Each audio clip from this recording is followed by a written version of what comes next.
एक आदमी बंटी यादव पर है तौबा नहीं किया, बस टैटी लगा हुआ बंटी यादव है, इसीलिए एसपीडी ट्रायल और उसको फांसी।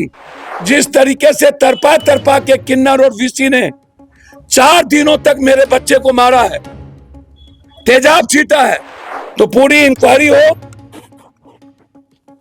और जो लोग इसमें इन्वॉल्व है उसकी बर्खास्तगी हो। नमस्कार, आप लाइव सिटीज देख रहे हैं। आपके साथ मैं हूं वसीम खान। बंटी यादव का मर्डर और देखिए कई सवाल सुशासन की सरकार पर उठ रहे हैं। आखिर पुलिस प्रशासन कर क्या रही थी? देखिए, पुलिस प्रशासन के हाथ खाली रहे, मगर परिजन और बंटी यादव के जो दोस्त थे उन्होंने अपराधियों को भी पकड़ कर दिया। और देखिए, सब की भी जो बरामदगी हुई वह पुलिस प्रशासन द्वारा नहीं बल्कि परिजनों द्वारा किया गया। और उसके बाद कई सवाल उठे। पप्पू यादव पीड़ित परिजन से मुलाकात करने पहुंचे थे। ऐसे में खूब दहाड़े इनकाउंटर कीजिए वरना थाना बंद कर दीजिए, और देखिए फिर जात की बात भी। सबसे पहले आप पप्पू यादव को सुनिए। वीडियो नहीं लाइव हो रहा। सर क्या कुछ कहेंगे आज नीचे कर लीजिए, ऐसा नीचे करो ना, नीचे कर लीजिए। बोलो। देखिए, हम यहाँ से तो शुरू नहीं करेंगे, हम शुरू करेंगे पूरे बिहार के सभी तरह के सेक्स रैकेट्स। सेक्स रैकेट का धंधा 3 आदमी से चलता है, एक थाना, नेता, पदाधिकारी और माफिया।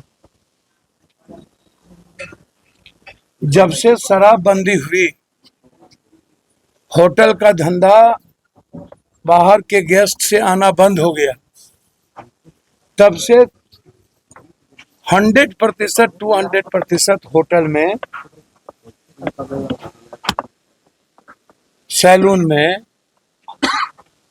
और क्या क्या होता है हम तो नामों नहीं जानते हैं, क्या कहते हैं, मालिश पुलिस वाला किया उसको बोलते हैं, मसाज पार्लर में, सभी जगह ओपन सेक्स रैकेट का धंधा चल रहा है। कल नौबतपुर में लड़की पकड़ाई, कुछ दिन पहले सासाराम में लड़की पकड़ाई, हाजीपुर के सरेग होटल में लड़की पकड़ाई, दरभंगा में लड़की पकड़ाई, पटना में कई बार मासूम बच्ची एग्जाम देने आई, उसके साथ होटल के मालिक और गलत लोगों ने बलात्कार करने का कोशिश किया। अभी शराब और 20 लड़कियां पकड़ाई। लगभग मसाज पार्लर लगभग ओपन सेक्स रैकेट है। किस थाने को पता नहीं है। हम मुख्यमंत्री जी से आग्रह करेंगे, सम्राट जी से, पहले आप संकल्प लीजिए अपनी बच्ची को बचाने का। और ये सेक्स रैकेट माफिया तंत्र 10 दिनों से आपकी पुलिस की नींद नहीं टूटी। जब पप्पू यादव को आने का हुआ तो रात में आपने शुरू किया मसाज पार्लर, तो ये तो होटल, और उसके बाद आपने सस्पेंड की प्रक्रिया कुछ छोटी मछली को अभी किया है, आज इतने दिनों के बाद। अब आप हमको बताइए, आपके थानेदार पहले ही होटल को बोल दिए होंगे या मसाजर को बोल दिया होगा कि रेड होगा, आपको कोई नहीं मिला।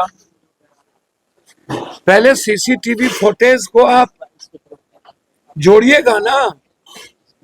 जितना भी, मैं कई बार कह चुका हूं कि जितना भी हॉस्टल है, जितना भी गर्ल्स हॉस्टल है और टोटल जितना होटल है, आप जरा हमें बताएं कि गवर्नमेंट का क्या रूल फॉलो करता है। और सीसीटीवी बंद कैसे हो जाता है? 6 महीना पहले से, कुछ दिन पहले से हमारे भाई जिसकी हत्या हुई, बंटी बाबू, इन्होंने थाना को लिखित दिया कि इस गली में अवैध किन्नर और लड़कियों का पूरा रसूखदार के द्वारा गलत धंधा होता है। इसमें माफिया और अपराधी, क्या नाम है, कौन है, ईसीबीसी, कौन है ये रिवीस मोनो, पहले भी 3-4 हत्या ये बीसी कर चुका है। हम तो भैया अपराधी माफिया का नाम सुनते ही जहर हो जाता है। और कौन बीसी स्किनर को, मोनी कौन है, उनी मोनी तो एक ठो नहीं होगा ना। 10 का ग्रुप है। और जब आपको लिखित दिया, आपने कार्रवाई नहीं की, आपको सुरक्षा मांगा, कार्रवाई नहीं की। यह एक साधारण लड़का इतना क्रांतिकारी कदम उठा सकता है अपने उम्र में, जो अपने 2 बेटी, माँ और अपने भाई को का एक उम्मीद था। इस पूरे समाज में वह विरोध किया अपनी बहन बेटियों की इज्जत के लिए, अपने लिए नहीं। मोहल्ले में जितने घर, जिस जाति का घर है, सबकी बेटी माँ बहनों की सुरक्षा और उसकी इज्जत के लिए उसकी जिंदगी चली गई। कुछ दिनों के बाद इस परिवार को कोई देखने वाला नहीं बचे, जो मैं जानता हूं। तो इस बिहार का लगभग, यदि मैं 7 स्टार 5 स्टार को थोड़ा छोड़ दूं, लगभग जिसके पास लाइसेंस नहीं है, बिना लाइसेंस के होटल चला रहे हैं, जिसके पास कोई रूल नहीं है, लगभग होटल सेक्स रैकेट में। और पटना में किडनैप कर ले, और किडनैप करने के बाद पुलिस को कोई मिले नहीं, परिवार और मोहल्ले समाज के लोगों ने, उसके दोस्तों ने लाश को निकाला। जिन लोगों ने मुखबरी की और किडनैप किया, उसको पकड़ के भी समाज के लोगों ने दिया। तो पुलिस का क्या काम? पुलिस क्या करेगी? तो बंद कर दीजिए थाना।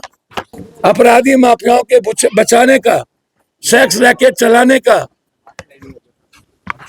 शराब का धंधा करने का और जमीन माफियाओं से मिलेंगे का, जितने पटना के जमीन माफिया हैं, बालू माफिया हैं, सेक्स रैकेट माफिया है, शराब माफिया है, ड्रग्स माफिया है, पुलिस को लिख दीजिए कि सिर्फ यही चारों धंधा चलाएंगे और ये वसूली करेंगे।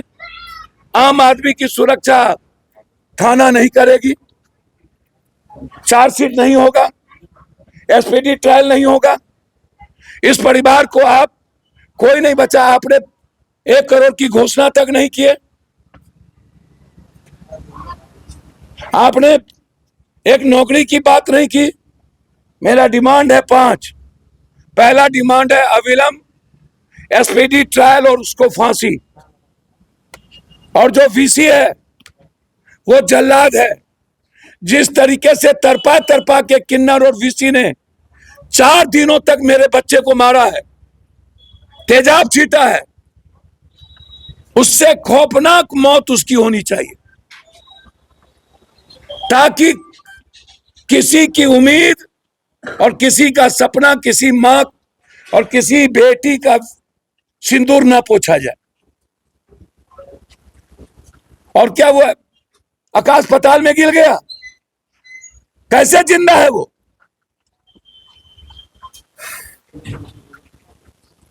और ये हाफ इनकाउंटर क्या होता है?